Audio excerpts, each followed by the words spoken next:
So this week, Celebrity rolled out their changes to the all-included package on October 4th, which means no more tips included, and the folks in the retreat, they lose their extra onboard credits. And it made a lot of people wonder, is Celebrity still worth it to cruise on?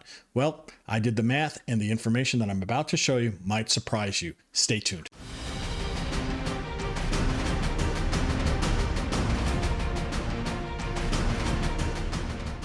Hi everyone, Rob from Cruise Seekers, and today we're going to talk a little bit about the changes Celebrity has done recently with the all-included package where tips are no longer included. So with this change, a lot of people have been wondering, is it even worth it to cruise on Celebrity? They really enjoyed having that all-inclusive package with tips being included. It's just something that kind of really irked the whole community, and I can completely understand. It irked me too. I'm a Celebrity cruiser, and I was not happy at all. But it did really make me ponder and make me wonder, how does this stack up against Celebrity's competition? Is Celebrity still a good value? How can I really understand if my value equation changed when I now normally default to Celebrity? So I did a lot of math, I did a lot of research, and I took a look at cruises in 2025 for the Caribbean across multiple cruise lines, across multiple different perk packages. And the math was kind of interesting and very enlightening. And I want to go through that with you folks. But before I do, I want to thank everybody who has become a member of this Cruise Seekers community.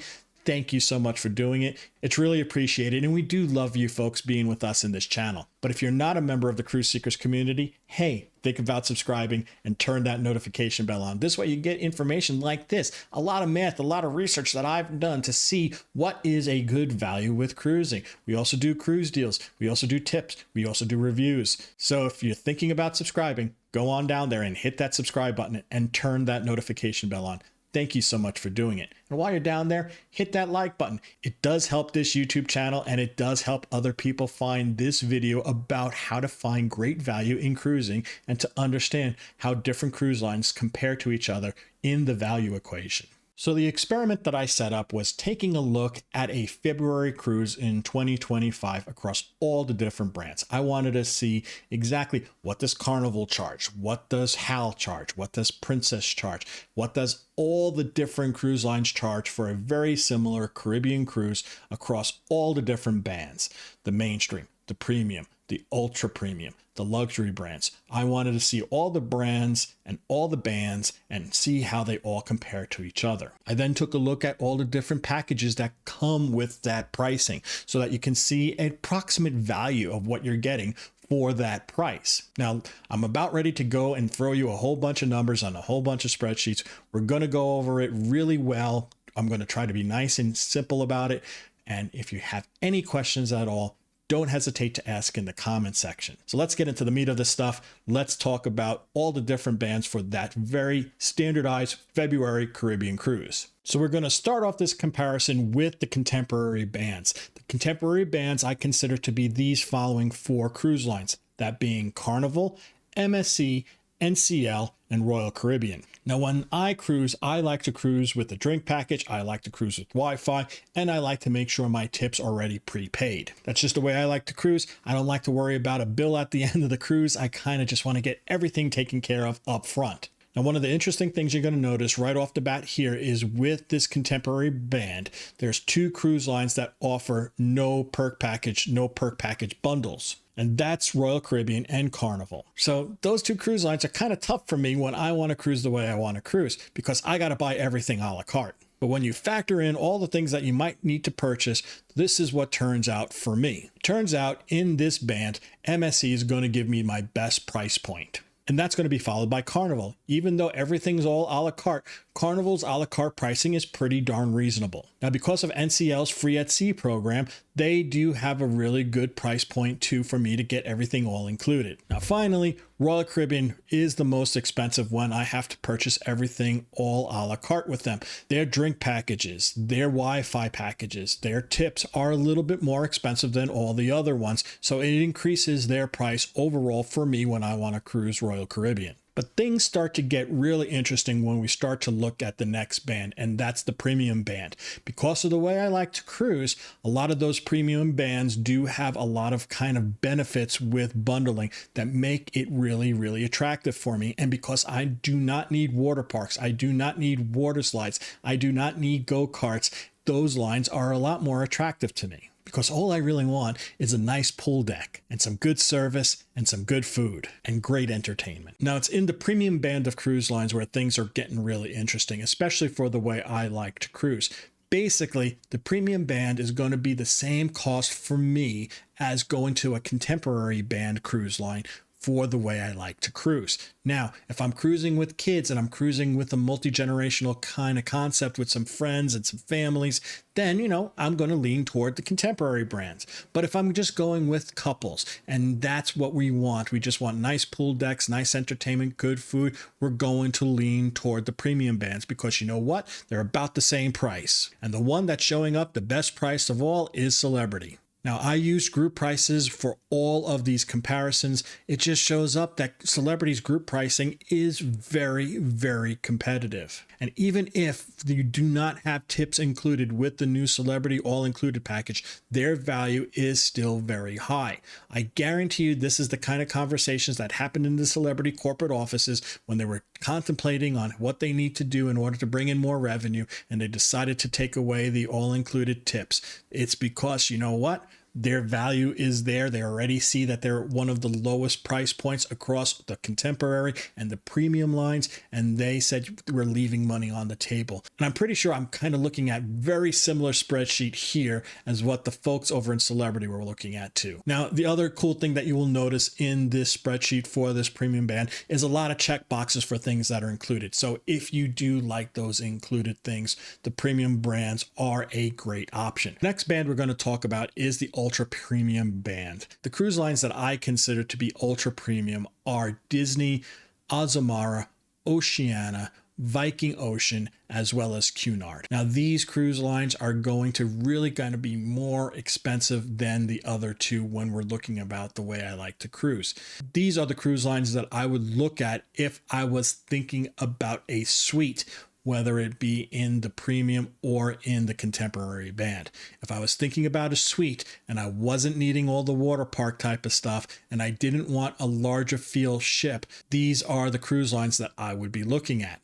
Because you know what? The prices for these cruise ships are very, very competitive to the suite prices that you're going to find on the contemporary and on the premium bands. These ships are going to be smaller, not tremendously smaller, but smaller. The food's going to be elevated. Pretty much your main dining room food is going to be very similar to specialty restaurant quality food. And some of these cruise lines will also include excursions. The other cool thing about these ships, since they are small, you're going to get to see some interesting islands, different itineraries that are a lot different than the bigger ships that are on the premium and on the contemporary brands. But because they're smaller ships, they're going to be quieter. The entertainment is going to be more subdued. You're not going to have as much nightlife on the ships. So if those things are important to you, you might want to think about not considering these ships and kind of stay in that premium band with a suite. Now, in this band, one of the best prices that I saw was with Azamara, and it wasn't much more expensive than the premium band cruises, especially when you're looking at suites. Heck, Azamara is sometimes even less than suite prices versus those other brands. But again, you will never go wrong with any one of these cruise lines in this band.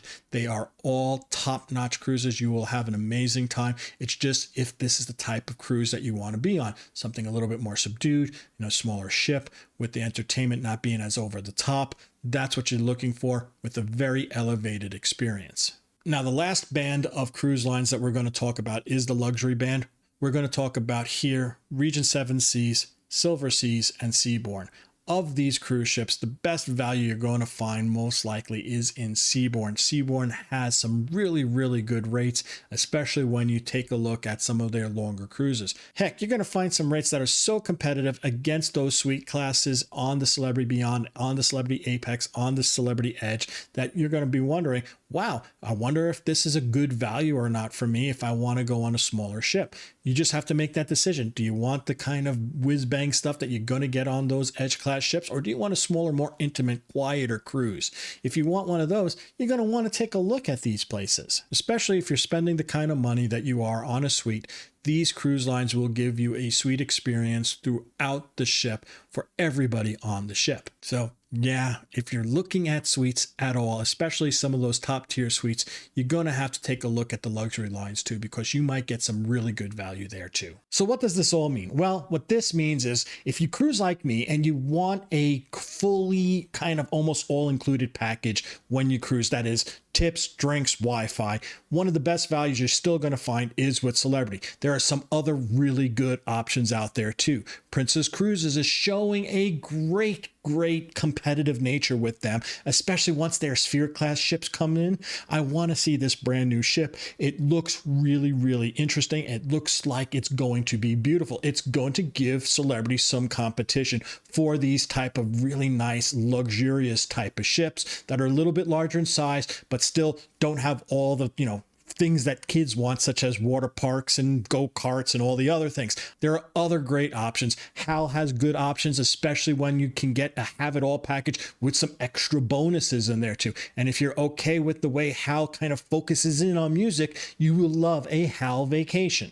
Now, if you want to get on a ship the cheapest way possible, Carnival is still a great way to go. MSC is a great way to go too, but MSC does have some quirks about it. Always do some research when you're thinking about going on MSC. Now, suites is where it gets really muddied, because suites, you can go all the way from like a yacht club on MSC all the way up to some of the most luxurious cruise lines out there. Those cruise lines that are considered ultra premium and those that are considered luxury compete extremely well to the suite classes in the premium bands as well as the contemporary bands. It's just a matter of what you want. What do you want on your ship? Do you want a small ship? Do you want a large ship? Do you want great entertainment? Do you want something a little bit more subdued?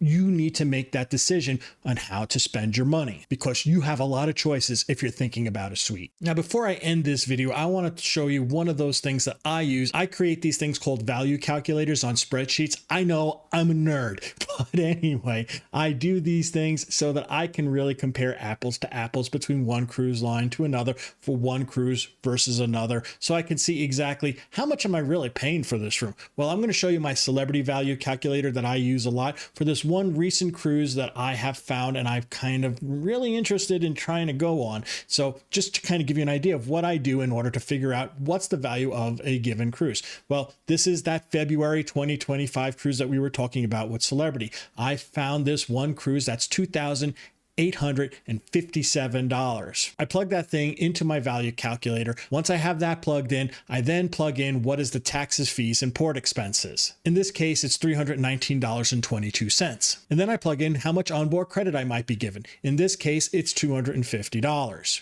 The next thing I do is I tick off what kind of perks am I getting? Am I getting my drinks and Wi-Fi included? Am I getting my tips included? And I just make my little check marks in my spreadsheet. I say exactly what kind of cabin category I am in, how many nights the cruise is, and who's going on this cruise. If it's just me and my wife, I just put in 2 adults. If there's anybody else going to be in our room, you might put 3 adults or 4 adults. If you have a kid or kids going with you, you might put 1 or 2 kids there too. And then I let the spreadsheet do its magic. So in this example, it's basically saying I'm getting my room for $274.80, which is a crazy low price. When you divide that by the number of people in the room and the number of nights this cruise is, it's under $20. Heck, I can't even eat at McDonald's for a day for under $20. And the perceived cost per person for this cruise is $137. If you were to go to the Carnival website, you couldn't find a cruise for 7 nights a la carte for under $300. So yeah,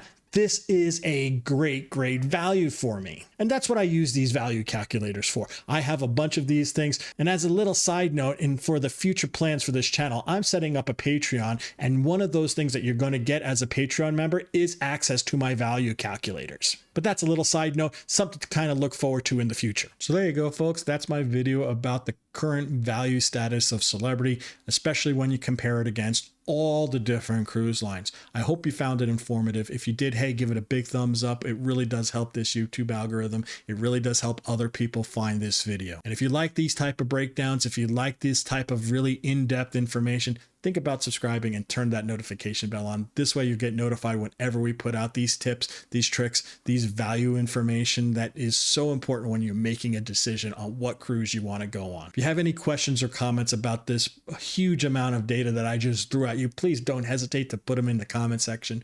We love comments. We love engaging with you folks in the comment section. So until we talk again next time, this is Rob from Cruise Seekers reminding each and every one of you to always seek the seas. Bye now.